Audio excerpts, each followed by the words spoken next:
अगर आप सब्सक्राइब है तो सब्सक्राइब बटन के बगल वाले बेल आइकन पर क्लिक कीजिए और आपको मेरे वीडियोस एग्जैक्ट उसी वक्त मिल जाएंगे जब मैं उसे अपलोड करता हूँ। हमारी धरती बहुत ही विशाल है। ये अमेजिंग और ब्यूटीफुल जगहों से भरी पड़ी है, पर इस धरती पे कुछ ऐसे जगह भी है जो बड़ी ही रहस्यमयी है। आज मैं आपको दुनिया के उन रहस्यमयी जगहों के बारे में बताने जा रहा हूँ जिनके रहस्य आज तक अनसुलझी है। So, let's explore the most mysterious places you won't believe actually exist. Number 5. The Red Falls of Antarctica. Antarctica के बारे में तो आपने जरूर सुना होगा। ये पूरी धरती की सबसे ठंडी और वीरान जगह है। दुनिया की 90% फ्रेश वाटर एंटार्क्टिका में ही पाई जाती है। ये धरती का एक बहुत ही बड़ा एरिया कवर करता है। इस कॉन्टिनेंट पे आपको दूर दूर तक ना कोई पेड़ पौधा दिखेगा और ना ही कोई इंसान। इस कॉन्टिनेंट की एक जगह पे एक बहुत ही रहस्यमय फॉल है जहाँ से लाल कलर की लिक्विड निकलती है। ये पिक जो आप अपने स्क्रीन पर देख रहे हो, ये ब्लड फॉल्स की पिक्चर है। ब्लड फॉल्स को सबसे पहले 1911 में रिकॉर्ड किया गया था। इस इमेज में जो आप सॉल्टी वाटर को देख रहे हो, इसकी कलर लाल है और ये बिल्कुल खून जैसी दिखती है। एंटार्क्टिका के इस एरिया में जब साइंटिस्ट्स ने पहली बार इस तरह की लाल रंग की फॉल्स को पाया तो वो पूरी तरह से चौंक गए थे। शुरू में तो जब लोगों को इसके बारे में पता चला तो वो उस जगह को कोई कुदरत का करिश्मा मानने लगे और इसी खून जैसी दिखने वाली लिक्विड के चलते इसे इसका नाम मिला, जो है ब्लड फॉल्स। बहुत लोग ये मानने लगे कि ये खून की फॉल्स है, पर जैसा कि हम जानते हैं कि किसी भी अंधविश्वास को विज्ञान कभी नहीं छोड़ता, इसलिए साइंटिस्ट उस जगह पर रिसर्च करने गए और उन्होंने उस वाटर की सैंपल्स को ले आके लैब में टेस्ट किया। इससे उन्हें पता चला कि उस वाटर में आयरन ऑक्साइड की मात्रा बहुत ज्यादा थी, इसलिए हम उसे आयरन रिच वाटर भी कह सकते हैं। जब वो वाटर बर्फ के सतह के नीचे से बाहर की तरफ निकलती है, उस जगह पे तो कोई ऑक्सीजन मौजूद नहीं होता। जैसा कि हम जानते हैं, आयरन का कांटेक्ट जब ऑक्सीजन के साथ होता है तो उस आयरन में रस्ट यानी जंग लग जाती है। उसी तरह जब वो आयरन रिच वाटर सतह पे आती है तब वो ऑक्सीजन के साथ मिलके रस्ट यानी जंग क्रिएट करता है और इसलिए इस वाटर की कलर लाल हो जाती है। तो यही है इसके पीछे की साइंटिफिक कॉज। अब कुछ लोग कहेंगे कि इसमें मिस्ट्री कहाँ है, ये तो सॉल्व हो गई। असल में अभी तक इसकी सॉल्व साइड को मैंने आपको बताया है। इस जगह के बारे में क्या अनसॉल्व्ड है वो भी सुन लो। इसकी असल मिस्ट्री सतह के ऊपर नहीं बल्कि सतह के नीचे मौजूद है। साइंटिस्ट सतह के नीचे के सोर्स पर गए और उस रॉक की सैंपल्स को ले आए। जब साइंटिस्ट ने इसे लैब में टेस्ट किया तो उसमें जस्ट आयरन ऑक्साइड ही नहीं बल्कि साइंटिस्ट को 17 तरह के माइक्रोब्स मिले। ऐसे माइक्रोब जो उस जगह पे रह सकते हैं जहां ऑक्सीजन की मात्रा बहुत ही कम है।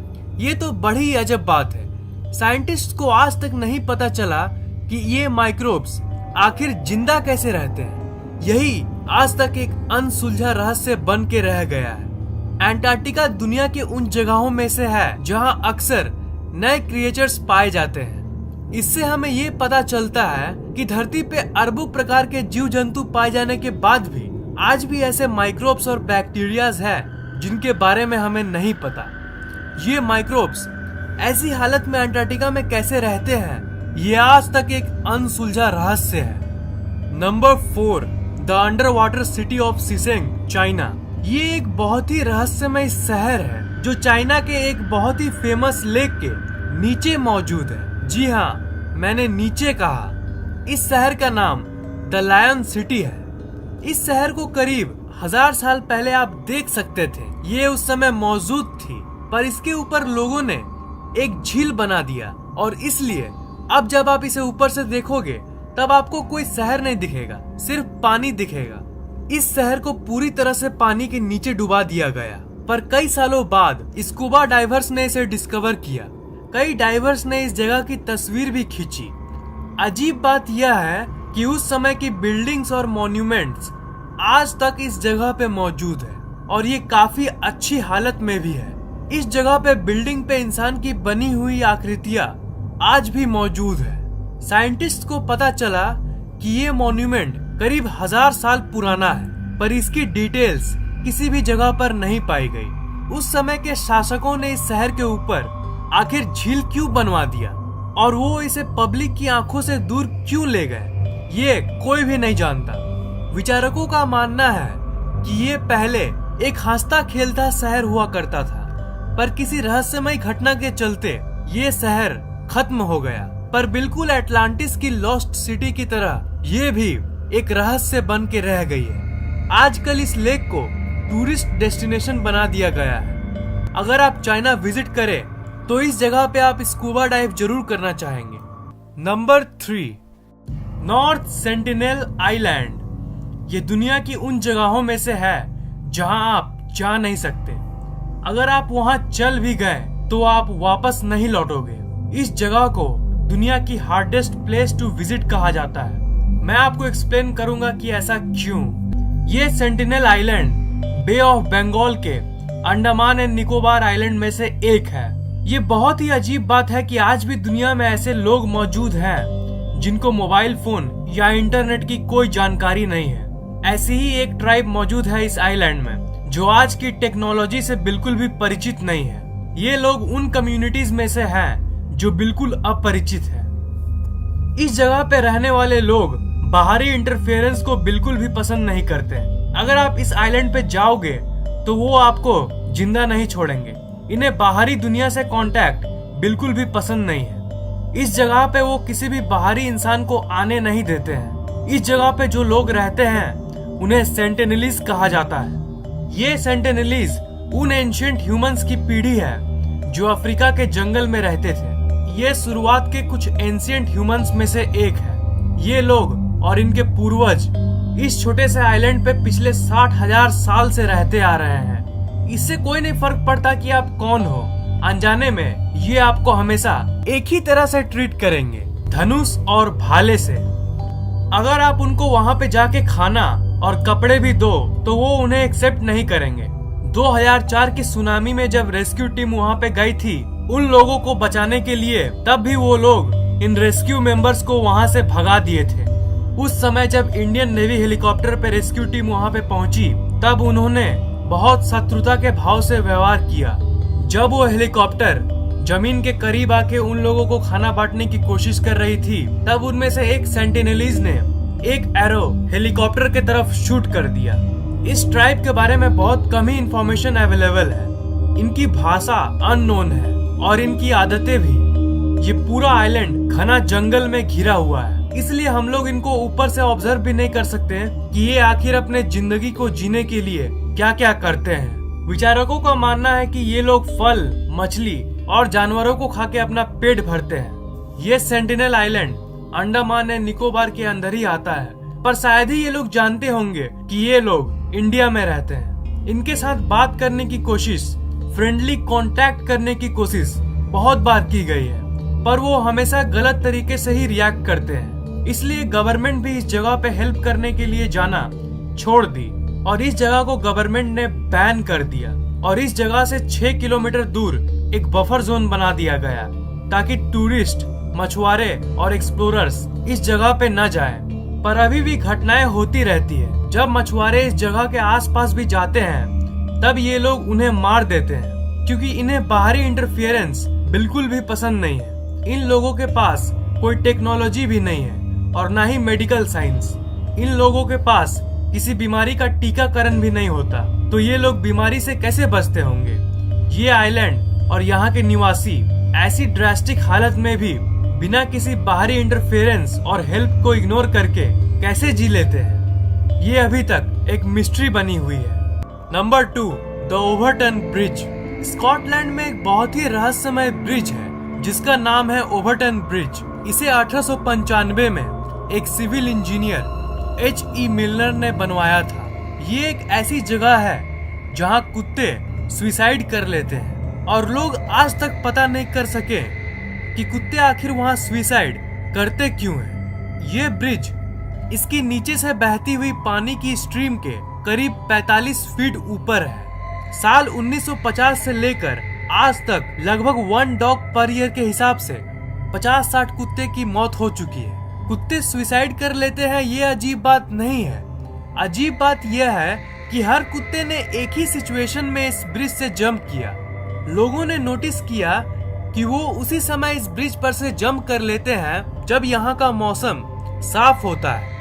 और दूसरी अजीब बात यह है कि हर कुत्ता इस ब्रिज के एक ही जगह पर से जंप करता है और वो भी साफ मौसम में। और ज्यादातर कुत्ते जो जंप करते हैं उनके लंबे लंबे बाल होते हैं। हालांकि इसको हम लोग एक्सप्लेन नहीं कर सकते, पर बहुत सारे थ्योरीज हैं। ज्यादातर लोगों का मानना है कि इस ब्रिज पे कोई भूतिया ताकत है जो इस ब्रिज पे कुत्तों को सुसाइड करने पे मजबूर कर देती है। यहाँ की एक बहुत ही फेमस कहानी है जो कहती है कि रात के समय एक आदमी अपने बच्चे के साथ इस ब्रिज पे खेल रहा था। उसे बहुत ही अजीब सा कुछ महसूस होता है और उसी अजीब सेंसेशन के चलते वो अनजाने में अपने बच्चे को ऊपर से गिरा देता है और वो खुद भी गिर जाता है। बच्चा तो मर जाता है पर वो खुद किसी भी तरह कम चोट के चलते बच जाता है। जब पुलिस ने उससे पूछा तो उसने कहा कि उस समय उसे कोई होश नहीं था कि उसके साथ क्या हो रहा है। वहाँ के लोकल लोगों का मानना है कि जिस दिन उस बच्चे की मौत हुई उसी समय से ये ब्रिज हॉन्टेड बन गई। ऐसा माना जाता है कि कुत्ते की कई एक्स्ट्रा सेंस होती है और वे वो सब देख सकते हैं जो एक आम इंसान को नहीं दिखता। लोग कहते हैं कि कुत्ते को उस पुल के नीचे कुछ अजीब सेंस होता है जिसके चलते कुत्ते वहां से सुसाइड कर लेते हैं। Royal society for protection of birds के जानवर विशेषज्ञ डेविड सेक्सटन ने फाइनली एक साइंटिफिक तरीके से ये खोजने की कोशिश की कि आखिर ये डॉग सुसाइड क्यों कर लेते हैं। डेविड सेक्सटन ने ये खोज निकाला कि ब्रिज के नीचे से माइस और मिंक की गंध आती है और शायद इसी के चलते ये कुत्ते उस तरफ आकर्षित हो जाते हैं। इस बात को प्रूव करने के लिए उन्होंने एक खेत में माइस और मिंक की गंध फैला दी और देखा कि कुत्तों का क्या रिएक्शन होता है। 10 कुत्ते में से 2 कुत्तों को उस गंध से कोई फर्क नहीं पड़ा, पर बाकी 8 कुत्ते उस गंध की तरफ आकर्षित हो गए। इस थ्योरी ने आखिरकार हमें साइंटिफिकली प्रूफ कर ही दिया कि पिछले 50 सालों से ये कुत्ते यहाँ पर सुसाइड क्यों कर लेते हैं, है ना? नहीं, मैंने नहीं इसलिए कहा क्योंकि वहाँ के निवासियों ने ये दावा किया है कि दशकों से यहाँ पर कोई माइस या मिंक नहीं है। जॉन जोयस नाम का एक हंटर है जो इस जगह पे 50 साल से रहते आ रहे हैं। उन्होंने ये कहा, there is no mice and mink around here, I can tell you that with absolute certainty. इसका मतलब ये माइस और मिंक अभी कुछ साल पहले से ही आए हैं, पर उसके पहले भी तो कुत्ते वही रेट से सुसाइड करते थे। और ये माइस और मिंक वाली थ्योरी हमें ये भी नहीं समझा सकती कि ये कुत्ते उस ब्रिज की एक ही जगह से सुसाइड क्यों करते हैं। इस दुनिया में और किसी ब्रिज पे तो ऐसी कोई घटना रिकॉर्ड नहीं की गई। इसका एग्जैक्ट आंसर हमें अभी तक नहीं मिली है और ये अभी तक एक मिस्ट्री बन के रह गई है। Number 1, hello town, Ohio. 1960 के समय में यूएस गवर्नमेंट ने नॉर्दर्न ओहायो में बहुत ही बड़ा जमीन के घेरे को खरीदा।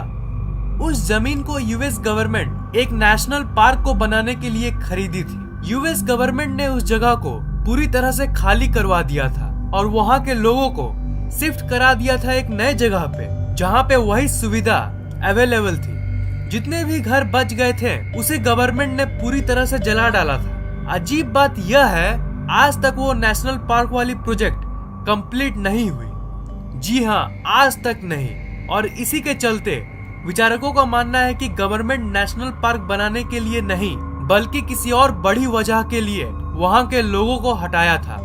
उस वजह के बारे में आज तक किसी को नहीं पता चला, पर बहुत सारे कॉन्स्पिरेसी थ्योरीज निकाली गई। सबसे कॉमन थ्योरी ये कहती है कि उस समय उस शहर में कोई केमिकल एक्सपेरिमेंट किया गया था जिसके चलते वहाँ के लोग म्यूटेट हो गए थे। म्यूटेशन शरीर में एक तरह की चेंज होती है जो शरीर में मौजूद डीएनए के लेवल में होती है। ये नेचुरल कॉजेज से भी हो सकती है और केमिकल कॉजेज से भी।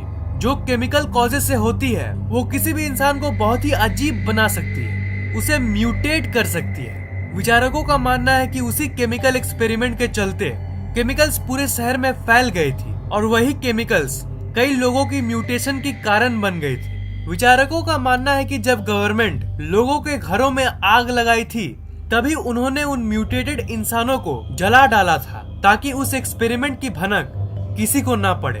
अब इस पॉइंट में दम बहुत है। अब आप ही सोचिए, एक लैंड एरिया जो नेशनल पार्क बनाने के लिए खरीदी गई थी, उस जगह पर आज तक कोई पार्क नहीं बना और ये आज तक पूरी वीरान पड़ी है। ये बात तो बड़ी अजीब है। मतलब कुछ तो रहस्यमय है इस जगह पे।